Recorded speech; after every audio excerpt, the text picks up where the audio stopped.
Private degree PG కళాశాల యాజమాన్యాలు రాష్ట్ర కమిటీ పిలుపు మేరకు డిగ్రీ కళాశాల నిరవధిక బంద్లో భాగంగా ఆదిలాబాద్ ఆందోళన దిగాయి. జిల్లా కేంద్రంలోని కలెక్టరేట్ కార్యాలయం ఎదుట శాంతియుత ధర్నా కార్యక్రమం చేపట్టాయి. రాష్ట్ర ప్రభుత్వం గత 3 సంవత్సరాలుగా ఫీజు బకాయిలు చెల్లించకపోవడంతో కళాశాల నిర్వహణ పెనుభారంతో మారుతుందని, ఫీజు రింబర్స్మెంట్, స్కాలర్షిప్లు వెంటనే విడుదల చేయాలని అసోసియేషన్ జిల్లా అధ్యక్షుడు ప్రభాకర్ రెడ్డి, రాష్ట్ర కార్యవర్గ సభ్యులు వరప్రసాద్ తెలిపారు. ప్రస్తుత కాంగ్రెస్ ప్రభుత్వం ప్రత్యేక దృష్టి సారించి నిధులు విడుదల చేయాలని కోరారు. ఆర్టీఎఫ్ విషయంలో ఆనాడు ప్రతిపక్ష నాయకుడిగా రేవంత్ రెడ్డి బీఆర్ఎస్ ప్రభుత్వాన్ని నిలదీశారని గుర్తు చేశారు. కానీ కాంగ్రెస్ ప్రభుత్వం ఏర్పడిన తర్వాత ప్రస్తుతం ఆ ఊసే లేదని పేర్కొన్నారు. దీంతో కళాశాలలు నిర్వహించలేని పరిస్థితుల్లో ఉన్నామని వారు ఆవేదన వ్యక్తం చేశారు. సీఎం రేవంత్ రెడ్డి ప్రత్యేక చొరవ చూపి తమకు న్యాయం చేసే దిశగా చర్యలు తీసుకోవాలని వారు విజ్ఞప్తి చేశారు.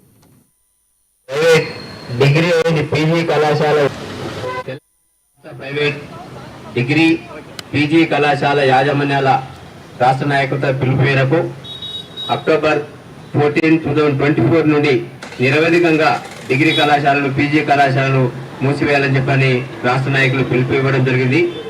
ఆ పిలుపు మేరకు అన్ని జిల్లాల్లో కూడా స్వచ్ఛందంగా అన్ని యాజమాన్యాలు 14 అక్టోబర్ నుండి నిరవధికంగా డిగ్రీ కళాశాలలు, పీజీ కళాశాలలు మూసివేయడం జరిగింది.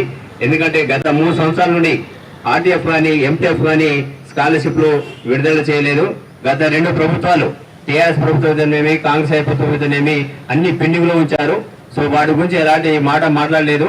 సో దానికి సంబంధించిన అధికారులను కానీ, నాయకులను కానీ చాలాసార్లు మా రాష్ట్ర నాయకులు కలవడం జరిగింది.